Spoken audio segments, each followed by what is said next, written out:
Собаки умеют понимать твое настроение. Ты когда-нибудь замечал, что твой пес становится ласковее, когда тебе грустно или радуется вместе с тобой? Это не случайность.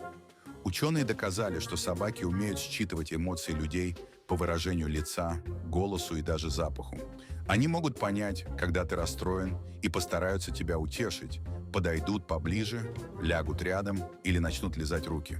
Так что если твоя собака ведет себя необычно, возможно, она просто чувствует твое настроение.